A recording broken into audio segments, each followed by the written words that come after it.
آج ہم ماہ شعبان کے بارے میں چند باتیں کریں گے. کچھ معلوم ہے کہ شعبان آ چکا ہے اور رمضان قریب قریب ہے.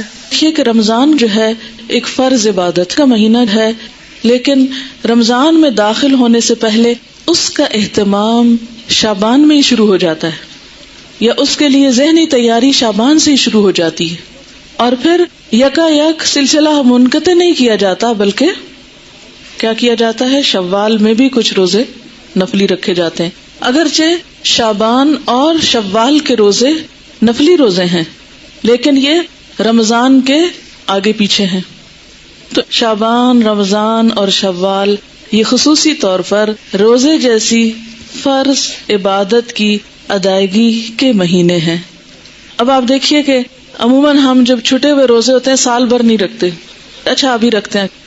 حضرت عائشہ رضی اللہ تعالیٰ عنہا کے ساتھ بھی ایسا ہی ہوتا تھا. وہ عموماً اپنے قضا روزے جو تھی وہ شعبان میں رکھتی تھی کہ اب اگلے سے پہلے پچھلا قرضہ چکا لوں. تو اسی طرح شعبان میں کچھ تیاری ہوتی ہے رمضان کی. پھر رمضان میں روزے رکھنے کے بعد اتنا دل لگ جاتا ہے روزوں کے ساتھ کہ رمضان ختم ہونے کا سب کو افسوس ہوتا ہے. پھر اس کے بعد بھی 6 روزے اور اتنی فضیلت والے دے دیے گئے کہ اگر وہ رکھ لیے جائیں تو اتنا اجر و ثواب ہے گویا آپ سال بھر روزے سے ہیں.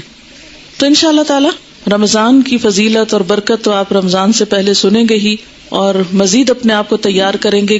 لیکن اس عبادت کے لیے، یعنی روزے جیسی عبادت کے لیے شعبان کے مہینے میں بھی اس طرف متوجہ ہونے کی ضرورت ہے، اور تبھی آپ متوجہ ہوں گے جب آپ اس کی فضیلت اور اہمیت کو سمجھیں گے. اس مہینے میں نبی صلی اللہ علیہ وسلم سے جو عمل ثابت ہے وہ کیا ہے؟ روزوں کی کثرت. حدیث میں آتا ہے، ترمذی کی حدیث ہے، حضرت ام سلمہ رضی اللہ تعالی عنہا فرماتی ہیں، ما رأیت النبی صلی اللہ علیہ وسلم یصوم شہرین متتابعین الا شعبان و رمضان. میں نے رسول اللہ صلی اللہ علیہ وسلم کو 2 مہینے پے در پے یعنی مسلسل روزے رکھتے ہوئے نہیں دیکھا سوائے شعبان اور رمضان کے. یعنی اس میں آپ کیا کرتے تھے؟ کنٹینیوسلی روزہ رکھتے تھے. حضرت اسامہ بن زید بیان کرتے ہیں، میں نے عرض کیا، اے اللہ کے رسول صلی اللہ علیہ وسلم، میں آپ کو کسی مہینے میں سوائے رمضان کے اتنے روزے رکھتے ہوئے نہیں دیکھتا جس قدر روزے آپ شعبان میں رکھتے ہیں. آپ نے فرمایا کہ لوگ اس رجب اور رمضان کے درمیان والے مہینے کی فضیلت سے غافل ہیں. لوگ رجب اور رمضان کے بیچ والے مہینے کی فضیلت سے غافل ہیں. وہ اس مہینے کی پرواہ نہیں کرتے، قدر نہیں کرتے، حالانکہ اس مہینے میں لوگوں کے اعمال اللہ کے سامنے پیش کیے جاتے ہیں. اور میری چاہت یہ ہے کہ میرے اعمال اللہ تعالیٰ کے سامنے روزہ داری کی حالت میں پیش ہوں. یعنی جب اللہ تعالیٰ کے سامنے پیش ہوں تو میں روزے کی حالت میں ہوں. اسی طرح اگر آپ روزے سے ہیں اور آپ کا اعمال نامہ اس وقت یعنی سال بھر کا پیش ہو رہا ہے کہ اس سال میں ان صاحبہ نے یہ اور یہ نیکیاں کمائی ہیں، یہ اور یہ کارنامے کیے ہیں، یا یہ اور یہ بلنڈر کیے ہیں، وہ سب کچھ سامنے جائے گا. آپ دیکھیں کہ بعض اوقات غلط کاموں کو دیکھ کر، نافرمانیوں کو دیکھ کر آپ سوچ سکتے ہیں اللہ تعالیٰ کا غصہ کتنا بھڑکتا ہوگا. جب آپ کا رجسٹر، آپ کے سال بھر کے کام پچھلے شعبان سے اب تک جو آپ نے کیا وہ جو پیش ہوتا ہوگا. ویسے تو اللہ تعالیٰ روز بھی دیکھتے ہیں نا، آپ کو ہر لمحہ جانتے ہیں.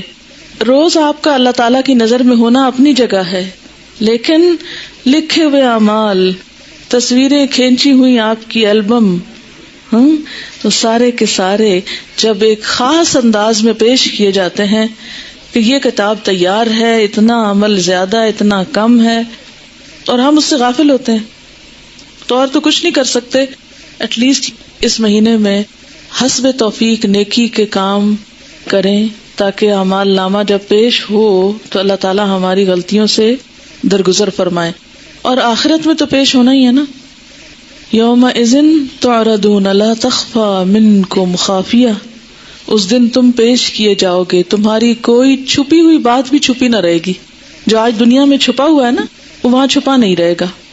اور نبی صلی اللہ علیہ وسلم اپنے اعمال نامے کے پیش کرنے کے لیے کیا پسند کرتے تھے کہ اس حال میں ہو کہ میں روزے میں. اب ایک اور بات یہ ہے، ہم میں سے اکثریت روزے تو نہیں رکھتے شعبان کے، کیونکہ ہم ڈرتے ہیں کہ پھر ہم کمزور ہو جائیں گے اور رمضان کے جو روزے ہیں وہ نہیں رکھ پائیں گے. تو اس کا علاج کیا بتایا گیا ہے کہ 15 شعبان کے بعد نہ رکھیں. ٹھیک ہے نا، نصف شعبان کے بعد روزہ رکھنے سے منع کیا گیا، اور خصوصاً آخری 2 دن جو ہیں ان میں شک کا روزہ بالکل منع ہے، کہ کوئی شخص کہے نہیں میں احتیاطاً روزہ رکھ رہا ہوں، کیا پتا آج رمضان ہو گیا اور میں نے چاند نہ دیکھا ہو، اور یہ جو سب بتا رہے ہیں کیا پتا یہ بھی غلط ہو. تو وہ شخص شک کا روزہ رکھے تو شک کے روزے سے منع کیا گیا ہے. اور اس کے علاوہ 15 کے بعد روزے سے منع کیا گیا. اب آپ نے دیکھا کہ ایک طرف تو نبی صلی اللہ علیہ وسلم کا عمل ہے کہ وہ 2 مہینے مسلسل روزے رکھتے تھے، دوسری طرف منع کیا گیا ہے کہ 15 کے بعد روزہ نہ رکھا جائے. تو یہ کنٹراڈکشن نہ ہو گئی؟ اسی لیے تو ہم حدیث کو مانتے نہیں ہیں، ایک میں کچھ آتا ہے دوسرے میں کچھ اور آتا ہے. کوئی جواب دے گا؟ جی آپ. شابش، ٹھیک ہے، یاد رکھیے انشاءاللہ آپ اصول الفقہ بھی پڑھیں گے اور چیزیں بھی، اور بھی ذہن کھلے گا آپ کا. جب آپ کا عمل اور قول آمنے سامنے آ جائے تو عمل آپ کے اپنے لیے خاص ہوتا ہے اور قول امت کے لیے ہوتا ہے. ٹھیک ہے نا؟ بعض جگہ آپ کو ایسا ملے گا کہ ایک جگہ آپ کسی چیز سے روکتے ہیں لیکن ہم دیکھتے ہیں آپ خود وہ کام کر رہے ہوتے ہیں. مثلاً ایک اور روزے سے بھی منع کیا گیا ہے. وہ کون سا روزہ ہے؟ ہاں، صوم. ماشاء اللہ آپ کی معلومات تو بہت ہیں. بخاری پڑھتے ہیں نا، اس لیے کوئی فائدہ ہوا پڑھنے کا؟ الحمدللہ. صوم وصال سے منع کیا گیا. وہ کون سا ہوتا ہے صوم وصال؟ مسلسل روزہ رکھنا. کس طرح؟ جیسے صبح روزہ رکھا، افطار کے وقت افطار نہیں کیا، پھر اگلے دن کی اسی وقت نیت کر لی، پھر رات بھر کچھ نہیں کھایا، اگلے دن پھر روزہ. اس کو صوم وصال کہتے ہیں. آپ صلی اللہ علیہ وسلم خود ایسا روزہ رکھتے تھے کیونکہ آپ کی طاقت، جیسے انہوں نے فرمایا، آپ کی کیپیسٹی، آپ کی طاقت، آپ کا مقام اور آپ کی کچھ عبادات امت سے خاص تھی، کیونکہ آپ کا مقام بہت بڑا ہے نا. تو جتنا بڑا کوئی مقام کسی کا ہوتا ہے اتنی بڑی اس کی ذمہ داری بھی ہوتی ہے. ٹھیک ہے؟ تو جیسے آپ نے ہمیں صوم وصال سے منع کیا، اسی لیے عام لوگوں کو 15 کے بعد روزوں سے منع کیا گیا ہے، تاکہ وہ خوف میں نہ رہیں کہ ہم رمضان سے پہلے ہی کمزور ہو گئے ہیں. جیسے پہلے 15 دنوں میں روزے رکھیں، پھر اس کے بعد آخری 15 دنوں میں آپ آرام فرمائیں، پھر اس کے بعد رمضان کی ابتدا کریں. ٹھیک ہے؟ اچھا، نبی صلی اللہ علیہ وسلم کے کافی سارے خصائص ہیں. سورۃ الاحزاب میں شاید کچھ ذکر کیے تھے. تو خصائص ہیں آپ کے جو آپ کو امت سے خاص کرتے ہیں، کیونکہ آپ نبی ہیں نا، عام انسان کی طرح تو نہیں ہے. لیکن کچھ کام ایسے ہیں جو آپ نے عام انسانوں جیسے کیے ہیں، جیسے کھانا پینا، بازار جانا وغیرہ وغیرہ. خیر یہ تو ایک الگ بحث ہے. اچھا، اب مشکل یہ ہے کہ کچھ لوگ روزہ وغیرہ تو کوئی نہیں رکھتے مگر حلوہ ضرور پکاتے ہیں 15 شعبان کو، شب رات دھوم دھام سے مناتے ہیں. اب ہماری قوم کی اکثریت اس بات سے بالکل غافل ہے، بھولی ہوئی ہے. یہ جو ابتدائے شعبان ہے اس کے روزے کتنے فضیلت والے ہیں، لیکن حلوہ پکانے کی جو رسم ہے وہ بہت لوگوں کو پتا ہے. اچھا، اب بعض لوگ یہ بھی کہتے ہیں کہ یہ مردوں کی عید ہے. جی، کسی نے سنا ہے یہ پہلے؟ افسوس کہ ایسی میں نے آپ کو بتا دی ایک غلط بات. لیکن معاشرے میں کچھ جگہوں پر یہ مشہور ہے. تو یہ ہے کہ اس کو مردوں کی عید کہا جاتا ہے. تو اس ضمن میں بھی یہ ویسے بنیادی طور پر اس دن وہ ختم کا حلوہ ہی پکاتے ہیں اور مردوں کو ثواب پہنچانے کے لیے، اور اس قسم کی رسومات جو ہیں وہ ادا کی جاتی ہیں. اور اس کے لیے دلیل کیا دیتے ہیں؟ بعض کا خیال یہ ہے کہ نبی صلی اللہ علیہ وسلم کا دندان مبارک احد کی جنگ میں شہید ہوا تھا، تو اس وقت آپ سے روٹی نہیں کھائی جاتی تھی، آپ کو حلوہ پکا کر دیا گیا تھا. تو اس لیے ہم بھی حلوہ پکاتے ہیں، یعنی وہ اس سے ریلیٹ کرتے ہیں اس حلوے کو. آپ کو معلوم ہے جنگ احد کب ہوئی تھی؟ شاباش، شوال 2 ہجری میں ہوئی تھی. اب شعبان تو تھا ہی نہیں، یعنی جنگ احد 15 شعبان کو تو ہوئی نہیں. ٹھیک ہے نا؟ تو اب یہ کہنا کہ ہم اس لیے حلوہ کھا رہے ہیں ثواب سمجھ کے کہ وہ آپ صلی اللہ علیہ وسلم نے کھایا تھا اس دن. اور دوسری بات یہ ہے کہ عربوں کے ہاں یہ جس قسم کا آپ حلوہ پکاتے اور کھاتے ہیں اور جو رسم مناتے ہیں، اس طرح کا حلوہ یہ عرب ڈش نہیں ہے بیسیکلی. اس طرح کے حلوے کی ریسیپی فرق ہے. یعنی لفظ حلوہ جو ہے وہاں سویٹ کے لیے، مٹھائی کے لیے بھی استعمال ہوتا ہے اور سویٹس کے لیے بھی استعمال ہوتا ہے اور گھر میں پکائے ہوئے حلوے کے لیے بھی ہو سکتا ہے. ٹھیک ہے. لیکن یہ جو ہم عام طور پر سوجی کا حلوہ پکاتے ہیں اور ایک خاص طرح سے رنگ وغیرہ بھی ڈال لیتے ہیں بعض اوقات اس میں، تو یہ ہمارے اپنے ذائقے ہیں اور اپنے کھانے پینے کے سلسلے. اور پوری اس کا تو آپ سوچیں بھی نہ. آپ کو معلوم ہے صحابہ کرام نے پہلی دفعہ میدے کی روٹی کب دیکھی تھی؟ نبی صلی اللہ علیہ وسلم کے زمانے میں کبھی میدے کی روٹی پکی ہی نہیں تھی، پکائی ہی نہیں گئی تھی. اور آپ خود کیا تناول فرماتے تھے؟ جو کی روٹی، ان چنے آٹے کی روٹی. آپ کس شوق میں پوریاں پکاتے ہیں پھر؟ یہ کون سی سنت ہے کہ اپنے رواج کے لیے آپ پکائیں، مگر ایسی چیزوں کو اوائڈ ہی کریں تو بہتر ہے. تو اس لیے یہ کہنا کہ اس دن حلوہ پوری پکانا اس کی کوئی دلیل ہے یا اس کے پیچھے کوئی سنت ہے یا ثواب ہے، تو نہیں، یہ پھر ایک طرح سے بدعت ہو جاتی ہے. اچھا، بعض لوگوں کا خیال یہ ہے کہ اگر کوئی شب رات سے پہلے فوت ہو جائے اور اس کے نام پر حلوہ پوری نہ پکائی جائے تو وہ شخص اس وقت تک مردوں میں ہی نہیں شامل ہوتا. پتہ نہیں کہاں رہتا ہے وہ. پھر آپ اس کے نام پہ پکا رہے ہیں، کتنا ظلم ڈھا رہے ہیں کہ اس کو مردہ ثابت کرنے لگے ہیں یا مردوں میں شامل کرنے لگے ہیں. اسے رہنے دیں کئی جیتوں میں. پھر جی ہاں، قبروں کی لپائی ہوتی ہے باقاعدہ. یہ پچھلے سال میں ملتان میں تھی اور میں نے خود دیکھی اور کچھ تصویر وغیرہ بھی دور سے اتاری کہ جو لوگ، یعنی مجھے یاد ہی نہیں تھا کہ آج 15 شعبان ہے. تو صبح کے وقت ہم گھر سے نکلے، اتنے لوگ قبرستان میں، اتنے لوگ. میں نے کہا خیر ہو، اتنے لوگ نعوذ باللہ کوئی اندر دفن ہو رہے ہیں یا کیا ہو رہا ہے. نہیں، سچ مجھے پہلے نہیں سمجھ آئی کہ اتنا کیوں اس میں رش ہے نا. پھر تھوڑا سا ہم آگے گلی، وہ ہمارے ایک رشتے دار ہیں، ان کا گھر اس طرح ہے کہ جب ان کے گھر سے نکلتے ہیں تو گلی کے دائیں بائیں قبرستان ہے، پھر باہر مین سڑک پر آ جاتے ہیں تو پھر وہاں سے بھی نظر آتا ہے. جب ہم گلی سے نکل کے مین سڑک پہ پہنچے تو وہاں ایک سبیل لگی ہوئی تھی، تو اس سے پتا چلا کہ یہ عید کی طرح کا کوئی موقع ہے. اور پھر لوگ باقاعدہ لپائی کر رہے تھے، بچے بھی اور بڑے بھی قبریں لیپ رہے تھے اور پھر کو پھول ڈال رہے تھے اور کوئی رات کو وہ چراغاں کر رہے تھے. اب میں یہ سوچ رہی تھی کہ اگر ساری قوم سال میں ایک دن قبرستان کی صفائی کرنے لگتی ہے یا قبرستان میں جا کے لپائی اور اس پہ لگ جائے تو آپ دیکھیں کہ باقی کام کتنے رہ جائیں نا. اور پھر ہوتا کیا ہے، جب تک وارث جیتے ہیں کوئی لپائی آ کے کر دیتا ہے، جب وہ بھی چلے جاتے ہیں تو ختم ہو جاتا ہے سلسلہ. اب قبروں کو پکا کرنا یا ان کی بار بار لپائی کرنا یہ بھی کوئی سنت نہیں ہے. قبروں کو اونچا کرنا اور ان کو بہت نمایاں کرنا اور ان کی بہت اس طرح کی کیئر کرنا جو ہے، اس کا ہمارے دین میں تصور نہیں ہے.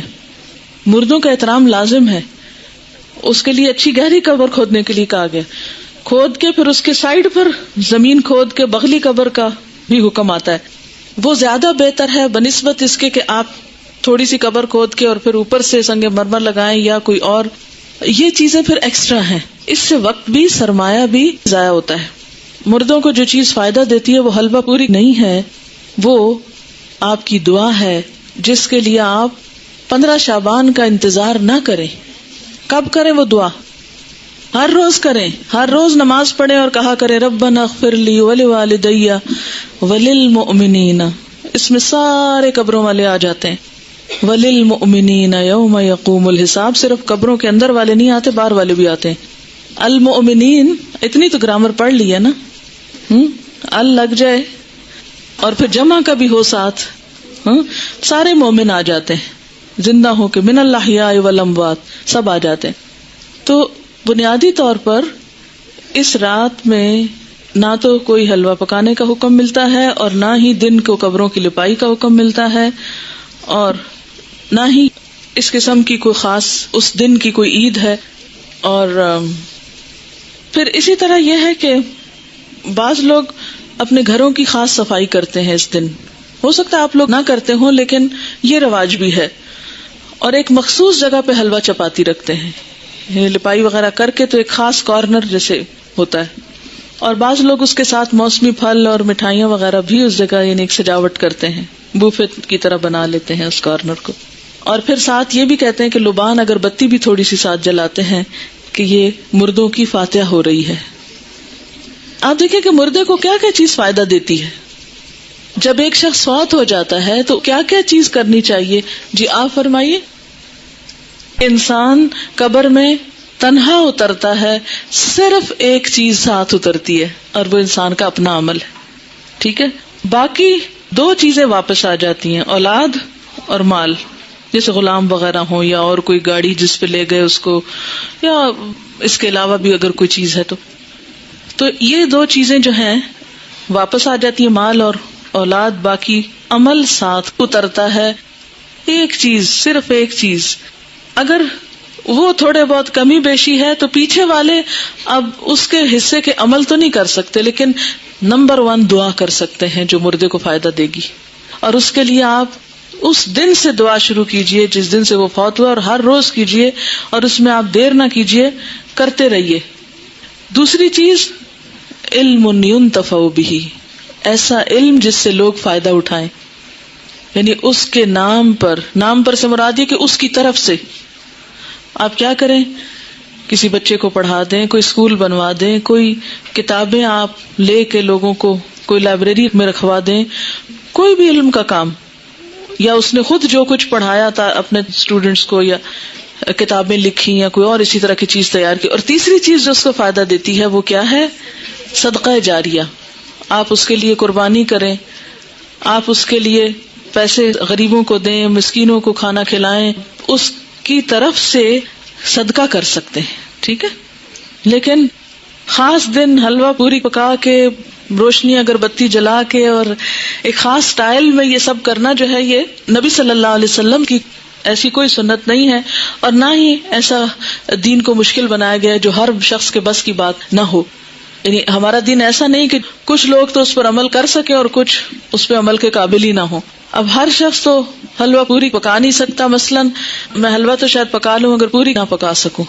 بعض لوگوں نے یہ بھی بات مشہور کر رکھی ہے کہ میت کی روح 40 دن گھر آتی رہتی ہے، اور مومنین کی روح جمعہ کی رات کو، شب برات کو اور عیدین کو اپنے گھروں پہ آتی ہے. یہ بات مشہور ہے کہ اس دن روحیں آتی ہیں. ایک تو جمعرات کے دن آتی ہیں، اور ایک جو ہے عیدوں کو آتی ہیں، اور شبرات کو آتی ہیں. حالانکہ اس کے پیچھے کوئی دلیل نہیں ہے، یہ ہمارا اپنا خیال ہے. دیکھیں وہ کس لیے آئیں گے، کیا کرنے آئیں گے؟ ان کا دنیا سے کوئی رشتہ، کوئی تعلق، ان کو تو کوئی انٹرسٹ ہی نہیں رہتا یہاں سے. جو نیک لوگ ہوتے ہیں وہ کہتے ہیں شکر ہے ہماری جان چھوٹی اس مصیبتوں کے گھر سے، اس قید خانے سے. اور جو برے لوگ ہوتے ہیں وہ جتنا بھی چاہیں کہ آ کے واپس کوئی اچھا عمل کر سکے تو آ نہیں سکتے. سورۃ المؤمنون میں آپ نے ایک آیت پڑھی ہوگی، وَمِن وَرَائِهِمْ بَرْزَخٌ إِلَى يَوْمِ يُبْعَثُونَ. جو روح ایک دفعہ آگے چلی گئی، ان کے پیچھے برزخ حائل ہو گیا، پردہ حائل ہو گیا. کب تک؟ إِلَى يَوْمِ يُبْعَثُونَ، اس دن تک جبکہ یہ بالکل ایسے جیسے بچہ پیدا ہونے کے بعد واپس نہیں ماں کے پیٹ میں جا سکتا، ایسے ہی دنیا سے جانے کے بعد انسان دنیا میں نہیں آ سکتا. اتنا ہی محال ہے. جیسے بچے کی پیدائش میں ماں کو ایک تکلیف اٹھانی پڑتی ہے نا، تو مرتے وقت جب انسان کی روح نکلتی ہے تو خود اس کو یہی کرب سے گزرنا پڑتا ہے. تو روح بھی آپ دیکھیں کہ بہت سے وہ لوگوں کے مرتے وقت کے حالات سنے ہوں گے، پڑھے ہوں گے. ایک ڈاکٹر مودی شاید اس نے 120 لوگوں کے موت کے واقعات لکھے ہوئے ہیں. تو وہ تجربہ یہ بتاتے ہیں کہ جیسے ایک گیٹ کھلتا ہے اور اس میں ہم جا رہے ہیں، ٹریول کر رہے ہیں، آگے کو جا رہے ہیں. تو بات یہ ہے کہ جو آگے چلا جاتا ہے وہ مِن وَرَائِهِمْ بَرْزَخ، پیچھے آڑ آ جاتی ہے، دروازہ بند کر دیا جاتا ہے. اب دنیا میں نہیں کوئی آتا، اور انہوں نے کرنے بھی کیا آنا ہے. اور کہیں سے ثابت بھی نہیں ہے قرآن سے کہ روحیں ہمارے گھروں میں واپس آ کے رہتی ہیں. ٹھیک ہے نا. اور آپ ذرا سوچیں تھوڑی دیر کے لیے کہ اگر آپ کو مرنے کے بعد آپ کے گھر میں بار بار آنے کی اجازت دی جائے تو آپ کا حال کیا ہوگا، بتائیے ذرا. آپ دیکھیں گے آپ کا سامان کسی کے پاس چلا گیا، آپ کی چیزیں کسی نے توڑ دی ہیں، آپ کی چیزیں کسی نے پھینک دی ہیں، خراب کر دی ہیں. تو آپ دیکھ دیکھ کے کیا کریں گے؟ ذرا سوچیں، اپنے آپ کے لیے سوچیں کہ آپ مرنے کے بعد پھر آئیں دنیا میں، اور عید کو بھی آتے ہیں، اور شبرات پہ بھی آتے ہیں، اور جمعرات کو بھی آتے ہیں، اور 40ویں پہ بھی آتے ہیں. تو پھر آ کے آپ کیا کرتے ہیں؟ کیا کریں گے؟ آ کے کتنی حسرتیں ہوں گی نا. تو کیا آپ سمجھتے ہیں کہ اللہ تعالیٰ بندوں کو اس طرح حسرتوں میں مبتلا کرتا ہے کہ واپس بھیج کے، یعنی سارے تو عید کے کپڑے پہن کے کھڑے ہوں اور ہم دور کھڑے دیکھتے رہیں ہیں کہ یہ عید منا رہے ہیں اور ان کو ہم بھول گئے، ہمیں یاد ہی نہیں کرتے اب یہ. اور پھر ہمارا دل چاہے گا کہ ہم کسی کو گلے ملیں، یہ جو آپس میں ہم بھی ملیں تو مل نہیں سکیں گے. اب پھر کسی کو دیکھ کے دل چاہے گا کہ اس سے بات کریں، بات ہی نہیں کر سکیں گے. تو یہ بات عقل کو بھی نہیں لگتی کہ کوئی مرنے کے بعد پھر دنیا میں آئے اور پھر آئے بھی خاص اوکیزنز پہ جب لوگ خوشیاں منا رہے ہوں اور آپ مر کے آ کے ان کے سر پہ دیکھ رہے ہوں حسرت سے. کس قدر افسوسناک بات ہے. تو اور پھر یہ تو چلو ویسے ہم سوچ رہے ہیں نا کہ اگر ہو اف اٹ از پاسبل تو how does it look like, لیکن قرآن میں بھی کہیں نہیں لکھا ہوا اور حدیث میں بھی کہیں اس طرح نہیں پتا چلتا. ہاں یہ ہے کہ مردہ جب قبر میں ہوتا ہے نا تو اس کے حساب کے لیے اس کو واپس روح لوٹائی جاتی ہے، اس کو اٹھا کے بٹھایا جاتا ہے. اور وہ جو ایک کنیکشن ہے نا مردے کا قبر میں اور برزخ میں، وہ ایک خاص کنیکشن ہے. جیسے ہمارے پاس ایک ٹیلی فون ہے اور ایک کسی اور جگہ پر ہے تو وہ ایک خاص وائر کے ذریعے کنیکشن ہے. تو جسم اور روح کا ایک کمیونیکیشن کو ہو سکتا ہے آپس میں، لیکن وہ قبرستان کی حد تک ہو جائے تو ہو جائے، کیونکہ وہاں سزا جزا کا ایک کنسپٹ موجود ہے قبروں کے اندر. لیکن عام گھروں میں اور گھروں کے اندر آ کر اور پھر یہ کہ کچھ روحیں بھٹکتی ہیں اور کچھ روحیں دوسروں کے اوپر مسلط ہو جاتی ہیں، اور یہ سب جنات ہوتے ہیں جن کو انسانی روحیں سمجھ کر وہ کیا جاتا ہے. اور بعض اوقات شیاطین دھوکہ دیتے ہیں انسانوں کو، کیونکہ بعض لوگ کہتے ہیں نا مجھے بالکل ابھی خوشبو آئی تھی اور مجھے ایسے لگا جیسے مجھے کسی نے آواز دی ہے، اور مجھے بالکل وہ تو میرے بھائی جیسا ہی تھا، کوئی مجھے ہیولا نظر آیا گھر میں، اور یہاں خانہ کعبہ میں نظر آیا فلاں وہ تو فوت ہو چکا. یہ سب اگر آپ نے سائیکالوجی پڑھی ہوئی ہو تو اس میں آپ نے پڑھا ہوگا، التباس کے بارے میں پڑھا ہوگا، ہیلوسینیشن وغیرہ کے بارے میں. خیر وہ ایک اور ایکسٹریم پہ لے جاتے ہیں. لیکن بیسیکلی یہ ہے کہ جو شیاطین ہوتے ہیں، جنات ہوتے ہیں، وہ بھی بعض اوقات انسان کو دھوکہ دیتے ہیں، ایسی باتیں ان کو بھٹکانے کے لیے، بہکانے کے لیے، ان کا عقیدہ خراب کرنے کے لیے، بگاڑنے کے لیے ان کو بھول بھلائیوں میں ڈالتے ہیں، ان شکلوں میں آ جاتے ہیں. ٹھیک ہے نا. تو جو چیز قرآن سنت سے ثابت نہیں بس اس پہ خاموشی اختیار کی جائے، نہ کہ اس کے آگے ایک نیا دین گھڑ لیا جائے اور پھر کھانے پکا لیے جائیں. اب دیکھیں مردہ خود تو وہ حلوہ کھا نہیں سکتا اور ہم اس کو خوش کرنے کے لیے حلوہ بنا رہے ہیں. اب مثلاً آپ کسی کے گھر میں جائیں اور وہ کہ ہم نے آپ کو خوش کرنے کے لیے یہ سب کچھ پکایا ہے اور کھانے نہ دیں آپ کو، یا آپ کھا نہ سکیں اس کو، آپ کتنے خوش ہو کے لوٹیں گے؟ اچھا بعض لوگ ایک مغالطہ دیتے ہیں، وہ کہتے ہیں یہ جو آتا ہے نا تنزل الملائکۃ والروح فیہا باذن ربہم من کل امر سلام، کہ لیلۃ القدر میں روح اترتا ہے. تو اب آپ بتائیں کہ اس روح سے مراد کون سا ہے؟ اگر اس روح سے مراد مرے ہوئے لوگوں کی روح ہے تو پھر ان آیتوں کے بارے میں کیا کہیں گے؟ نزل بہ الروح الامین. روح سے مراد کیا ہے قرآن پاک میں؟ جبرائیل علیہ السلام کے لیے یہ لفظ استعمال ہوا ہے، اذ ایدتک بروح القدس قل نزلہ روح القدس نزل بہ الروح الامین تعرج الملائکۃ والروح یوم یقوم الروح والملائکۃ صفا. اور پھر تنزل الملائکۃ والروح سورۃ القدر میں. تو یہ جو روح اترتی ہے اس سے مراد مردوں کی روحیں نہیں ہیں، یہ خاص روح مراد ہے اور اس سے مراد جبریل امین ہے. ٹھیک ہے. اسی لیے خود قرآن پاک پڑھنا کتنا ضروری ہے، ورنہ اس طرح کی باتوں سے لوگ عموماً کیا ہوتا ہے. اچھا پھر جناب بات یہ ہے کہ نبی صلی اللہ علیہ وسلم کی 22 سالہ زندگی میں یہ دن آتا رہا ہے 15 شعبان جس کو ہم شبرات کہتے ہیں، لیکن کبھی بھی آپ نے یہ کام نہیں کیے، نہ کوئی آتش بازی کی ہے اور نہ ہی کوئی حلوے پکائے ہیں، نہ ہی کوئی اس قسم کے اور کوئی تصورات ہمیں دیے ہیں، نہ اپنے عمل سے اور نہ ہی اپنے قول مبارک سے. اور یہ جو اس رات کو چراغوں کی روشنی ہے یہ بھی اسراف میں شامل ہوتی ہے. لوگ گھروں پر موم بتیاں لگاتے ہیں نا، کبھی دیکھیے موم بتیاں، اور پھر اس کو بھی آہستہ آہستہ عید کا نام دے دیا ہے. اب دیکھیں کہ عیدیں بڑھانے پر بہت ہمارا زور ہو گیا. مثلاً عید میلاد النبی ایک بنا لی ہے، ایک شبرات کو مردوں کی عید کہہ کے عید بنا لیا ہے.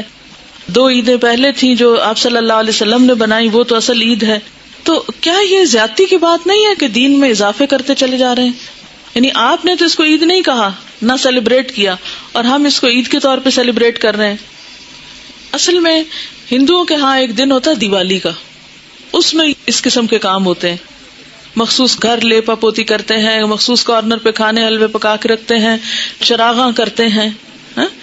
اب ہمیں اسلام میں آ کر کچھ اس قسم کے فنکشنز کرنے تھے اور کچھ ایسے ہمیں آلٹرنیٹ تلاش کرنے تھے، تو وہ ہم نے اس شکل میں کر لی. کیونکہ ہم لوگ بیسیکلی تو سب یہاں جو ہمارے آبا و اجداد ہیں وہ ہندوؤں سے مسلمان ہوئے نا، یا سکھوں سے مسلمان ہوئے، کیونکہ اس علاقے کے لوگ جو ہیں بنیادی طور پر یہاں کا جو ہندوازم ہے یہ قدیم ترین مذہب ہے اس علاقے کا. تو ان کی اولادیں ہونے کے ناطے سے پھر بہت سے لوگ جب اکثریت میں مسلمان ہونے لگتے ہیں تو عموماً کیا ہوتا ہے، وہ کلمہ تو پڑھ لیتے ہیں لیکن طریقے وہی ہوتے ہیں، اور بعض اوقات نئے دین میں آ کر بھی پرانے دین کی چیزوں کو کہیں نہ کہیں فٹ کر دیتے ہیں. جیسے نئے گھر میں آپ جاتے ہیں تو پچھلے گھر کی چیزیں کہیں نہ کہیں لٹکا دیتے ہیں، کوئی ادھر کوئی ادھر. تو یہی کچھ ہمارے ساتھ بھی ہوا ہے. اور پھر یہ ہے کہ آتش بازی جو ہے اس میں جان کا نقصان بھی ہے، مال کا نقصان بھی ہے، ویسے بھی خطرہ ہے کہ کسی کو آگ لگ نہ جائے، یا خاص طور پر جو فائر ورکس کرتے ہیں. یہ تھی چند باتیں جو اس حوالے سے آپ سے کرنا تھی. اس کے ساتھ ہی جو کچھ کوشچنز ہیں میں ان کے جواب دے دیتی ہوں. ایک اور غلط فہمی بھی اس دن کے بارے میں ہے جس کا ذکر کرنا ضروری ہے.